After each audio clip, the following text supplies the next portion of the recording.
नमस्कार. S27 live मध्ये आपल्या सर्वांचे स्वागत. आज आपण नालासोपाऱ्याच्या दळाळीच्या समाजसेविका त्यांचा आज बातचीत करणार आहोत त्यांच्या बरोबर. तर मॅडम, आपलं S27 लाईव्ह मध्ये स्वागत आहे. आणि आपण म्हणजे खूप चर्चा आहे आपली, खूप समाजसेवा, आपली कामं, अँब्युलन्स वगैरे, तर खूप चर्चेत आहेत तुम्ही. तर त्याबद्दल काय बोलू? किती वर्षापासून तुम्ही समाजकार्य करताय? आपण 4-5 वर्षापासून मी ते राजकारणात आहे. पण राजकारणात असून माझा हा उद्दिष्ट आहे की समाजकार्य करण्याचा, जेणेकरून आपण जे गोरगरीब आहे, जे आपल्याकडे समस्या घेऊन येतात, तर आपण त्यांच्या समस्या कशा दूर करू शकतो हा आपला प्रयत्न असतो. आणि आता निवडणुकी जवळ आल्या 5 वर्षानंतर, बरोबर. तर आता तुम्ही इच्छुक आहे. तर काय नियोजन असेल तुमचं निवडणुकीचं? म्हणजे लोकांच्या समस्या कसं तुम्ही सॉल्व्ह करणार? आता तर आपण आपल्याकडे रोज लोकांच्या समस्या येतच असतात. त्यातून आपण त्यांची समस्या सोडवत असतो. मग ते हॉस्पिटलचे असू दे की कोणाला ऑपरेशन म्हणजे अपेंडिक्स ऑपरेशन आहे, हार्निया आहे, कोणाचा कॅन्सर आहे. मग ते कोणत्या हॉस्पिटलला कोणत्या योजनेतून मोफत येईल हा आपला प्रयत्न असतो. आता शासनाने बऱ्याचशा योजना आहेत महानगरपालिकेमध्ये आहेत, पण त्या लोकांपर्यंत पोहोचत नाही. सर्वसामान्य लोक आहेत, ते कामाला जाणारा तो वर्ग आहे, तर त्यांना त्या ह्या राजकारण आणि योजनेमध्ये वेळ नसतो लक्ष द्यायला. त्याच्यामुळे मग हे माझं कर्तव्य म्हणून मी चालते की त्या योजना लोकांपर्यंत कशा पोहोचतील. मग ती विधवा महिला आहे, अपंग व्यक्ती आहे, एखादी स्त्री परित्यक्त्या आहे, तिला टाकलेली आहे. मग ह्या सगळ्या ज्या महानगरपालिकेतल्या योजना आहे ना, मग ती माझी जबाबदारी आहे की एक महिला शहर संघटक म्हणून, आणि आपण सत्तेमध्ये आहोत, तर ते मी माझं कर्तव्य मानते, माझं स्वतःचं. आणि मी त्या कामाला प्राधान्य देते की मी त्या लोकांपर्यंत कशा पोहोचवेन आणि त्यांच्या मी समस्या कशा दूर करेन. त्यातून आपण लोकांना नेहमीच मदत करत आणि असतो. ज्या मूलभूत सुविधा आहेत, गटार, रस्ते वगैरे, त्याच्याबद्दल काय विचार आहे? आणि काय तुम्ही त्याच्यासाठी काय करणार?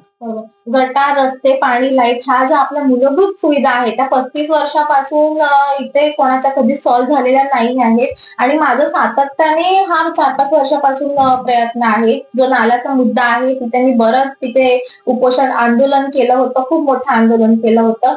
पण त्याच्यामध्ये बऱ्याच मोठे लोकांचे हात आहेत, म्हणून ते काही यशस्वी झालं नाही. जो नाला आहे तो संरक्षण करा, त्या नाल्याला तुम्ही संरक्षण भिंत बांधा, जेणेकरून तो काय आता जो नाला सोपाऱ्यामध्ये जो मोठा नाला आहे तो एक सामान्य नाला नाही आहे. तो विरारपासून ते पुढे जाऊन त्याची भाईंदरला खाडी बनते, तो भाईंदरला जाऊन मिळतो. म्हणून त्या नाल्याचे संरक्षण जतन करणं हे आपलं कर्तव्य आहे. पावसाळ्यामध्ये लोकांचे एवढे हाल होतात, तो नाला अस्वच्छ असतो, त्याचा गाळ कधी काढला जात नाही. तर मी माझं सातत्याने महानगरपालिकेत सहाय्यक आयुक्तांकडे पाठपुरावा असतो की तो तुम्ही स्वच्छ करा. तर त्यांचं मला उडवाउडवीची उत्तरं असतात की नाही मॅडम, आम्ही साफ केलं. म्हटलं मी त्याच एरियात राहते, माझं कर्तव्य आहे, मी नाल्याच्या इथे उभी आहे, तुम्ही प्रत्यक्ष या, अधिकारी पाठवा, व्हिजिट करा, साफ झाला की नाही तर तुम्ही बघा.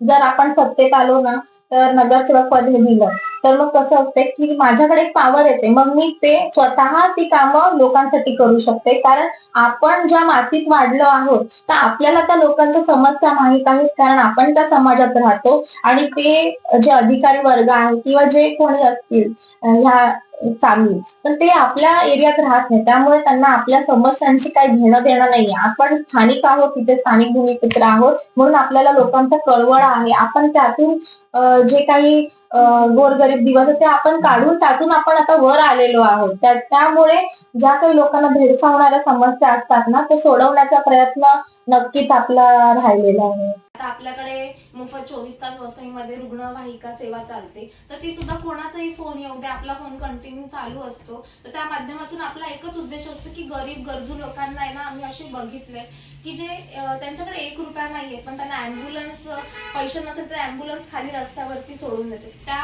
उद्देशाने मग मी अँब्युलन्स घेतली की नाही, माझ्या बांधवांना इकडे मोफत सेवा मिळायला पाहिजे. आणि जी काही आपण सेवा करतो त्या माध्यमातून मला आपण जी सेवा करतो ना ती आपल्या मुलांना लागू होते.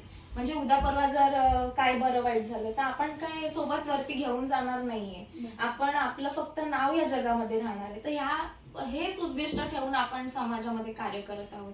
माझ्या आजोबांनी, आई वडिलांनी जे नाव कमवलं, तर माझी इच्छा आहे की माझं पण काहीतरी समाजात अस्तित्व असावं, पण लोकांनी ते प्रेमाने मला ऍक्सेप्ट करावं. आता जी काही बरीचशी कामं चालू आहेत, अजून आता आपण मोफत शिलाई मशीन वाटप सुद्धा कार्यक्रम येत्या 14 तारखेला घेणार आहोत गरीब गरजू नागरिकांसाठी. जर मी नगरसेवक झाले तर ह्याच्याहून चांगले आमदार खासदारांपेक्षा जास्त चांगली कामं मी इथे नालासोपाऱ्यात करेन आणि माझ्या नालासोपाऱ्याला आहे ना सक्षम बनवेन, महिलांना सक्षम बनवेन, त्यांच्या हाताला मी काम देईन. आणि माझं एक उद्दिष्ट आहे की जे खेळाडू आहेत, खेळाडू वर्ग आहे, मी एक सर्वे केला त्याच्यामध्ये मला असं कळलं की मग ते क्रिकेटचे असू दे, फुटबॉलचे असू दे, चेसचे असतील, की त्यांच्यासाठी एक स्पोर्ट्स कॉम्प्लेक्स मला बांधायचंय की आणि ते मोफत असणार, की जेणेकरून त्यांना त्यांचं जे शौर्य आहे त्यांना ते जिल्हास्तरीय, राज्यस्तरीय त्यांना ते दाखवता येईल. कारण असे विविध जे ऍक्टिव्ह मुलं आहेत त्यांना त्यांचं ना शौर्य, कारकीर्द दाखवता येत नाही. ही मला एक खंत वाटते. नमस्कार, S27 लाईव्ह मध्ये आपल्या सर्वांचे स्वागत. आज आपण नालासोपाऱ्याच्या धडाडीच्या काम समाजसेविका त्यांचा बातचीत करणार आहोत त्यांच्या बरोबर. तर मॅडम, आपलं S27 लाईव्ह मध्ये स्वागत आहे. आणि आपण म्हणजे खूप चर्चा आहे आपली, खूप समाजसेवा, आपली कामं, अँब्युलन्स वगैरे, तर खूप चर्चेत आहेत तुम्ही. तर त्याबद्दल काय बोला, किती वर्षापासून तुम्ही समाजकार्य करताय? आपण 4-5 वर्षापासून मी ते राजकारणात आहे. पण राजकारणात असून माझा हा उद्दिष्ट आहे की समाजकार्य करण्याचा, जेणेकरून आपण जे गोरगरीब आहे, जे आपल्याकडे समस्या घेऊन येतात, तर आपण त्यांच्या समस्या कशा दूर करू शकतो हा आपला प्रयत्न असतो. आणि आता निवडणुकी जवळ आल्या 5 वर्षानंतर, बरोबर. तर आता तुम्ही इच्छुक आहेत, तर काय नियोजन असेल तुमचं निवडणुकीचं?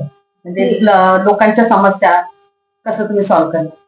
आता तर आपण आपल्याकडे रोज लोकांच्या समस्या येतच असतात, त्यातून आपण त्यांची समस्या सोडवत असतो. मग ते हॉस्पिटलचे असू दे की कोणाला ऑपरेशन, म्हणजे अपेंडिक्स ऑपरेशन आहे, हार्निया आहे, कोणाचा कॅन्सर आहे, मग ते कोणत्या हॉस्पिटलला कोणत्या योजनेतून मोफत येईल हा आपला प्रयत्न असतो. आता शासनाने बऱ्याचशा योजना एक महानगरपालिकेमध्ये आहेत, पण त्या लोकांपर्यंत पोहोचत नाही. सर्वसामान्य लोक आहेत, ते कामाला जाणारा तो वर्ग आहे, तर त्यांना त्या ह्या राजकारण आणि योजनेमध्ये वेळ नसतो लक्ष द्यायला. त्याच्यामुळे मग हे माझं कर्तव्य म्हणून मी चालते की त्या योजना लोकांपर्यंत कशा पोहोचतील. मग ती विधवा महिला आहे, अपंग व्यक्ती आहे, एखादी स्त्री परित्यक्त्या आहे, तिला टाकलेली आहे. मग ह्या सगळ्या ज्या महानगरपालिकेतल्या योजना आहे ना, मग ती माझी जबाबदारी आहे की एक महिला शहर संघटक म्हणून, आणि आपण सत्तेमध्ये आहोत, तर ते मी माझं कर्तव्य मानते, माझं स्वतःचं, आणि मी त्या कामाला प्राधान्य देते की मी त्या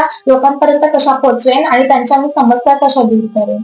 त्यातून आपण लोकांना नेहमीच मदत करत. आणि ज्या मूलभूत सुविधा आहेत, गटार, रस्ते वगैरे, त्याच्याबद्दल काय विचार आहे आणि काय तुम्ही त्याच्यासाठी काय करणार?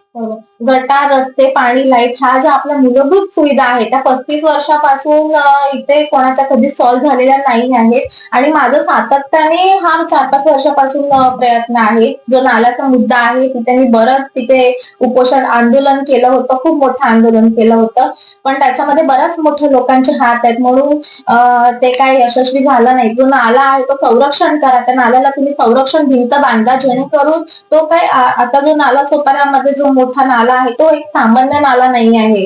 तो विरारपासून ते पुढे जाऊन त्याची भाईंदरला खाडी बनते, तो भाईंदरला जाऊन मिळतो. म्हणून त्या नाल्याचे संरक्षण, जतन करणं हे आपलं कर्तव्य आहे.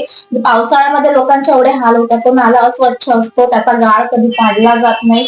तर मी माझं सातत्याने महानगरपालिकेत सहाय्यक आयुक्तांकडे पाठपुरावा असतो की तो तुम्ही स्वच्छ करा. तर त्यांचं मला उडवाउडवीची उत्तरं असतात की नाही मॅडम, आम्ही साफ केलं. म्हटलं मी त्याच एरियात राहते, माझं कर्तव्य आहे, मी नाल्याची इथे उभी आहे, तुम्ही प्रत्यक्ष या, अधिकारी पाठवा, व्हिजिट करा, साफ झाला की नाही तर तुम्ही बघा.